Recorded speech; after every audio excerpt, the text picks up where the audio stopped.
بسم اللہ الرحمن الرحیم الحمدللہ رب العالمین والصلاة والسلام علی خاتم النبیین سیدنا محمد صلی اللہ علیہ وسلم وآلہ وصحبہ اجمعین۔ آج ہم بات کریں گے اسلامی سال کے دوسرے مہینے سفر کے بارے میں۔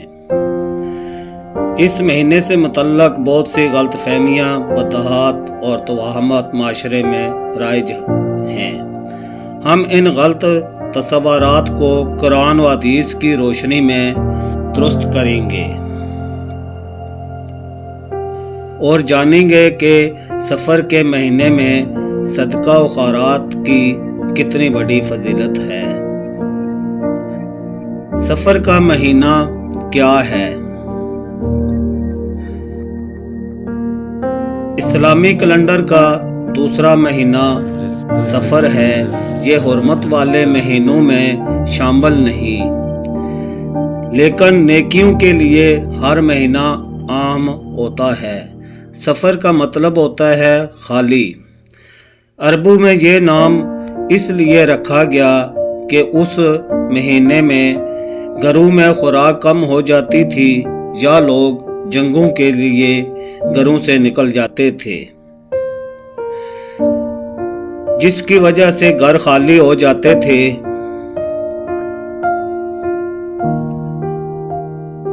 لوگ سفر کے مہینے کو نواسط والا مہینہ سمجھتے ہیں۔ مثلاً کہتے ہیں اس مہینے شادی نہ کی جائے، سفر نہ کیا جائے یا کاروبار شروع نہ کیا جائے۔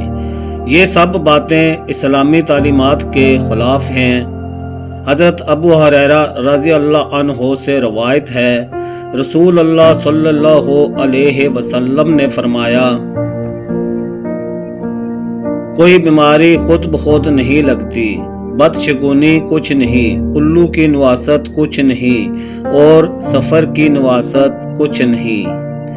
اس حدیث سے صاف پتہ چلتا ہے کہ سفر کا مہینہ منحوس نہیں۔ اسلام ہمیں نیکی، صدقہ، دعا اور توکل علی اللہ کی تعلیم دیتا ہے، نہ کہ بدشگونی کی۔ یہ مہینہ نیکی کمانے کا بہترین موقع ہے۔ اگر معاشرہ اسے منحوس سمجھ کر نیک کاموں سے دور ہو رہا ہے تو ہمیں چاہیے کہ ہم ان ایام میں زیادہ سے زیادہ عبادت کریں، صدقہ دیں اور لوگوں کو خیر کی دعوت دیں۔ سفر کا مہینہ ہمیں یاد دلاتا ہے کہ ہر وقت، ہر لمحہ اللہ کی طرف رجوع کا ہے۔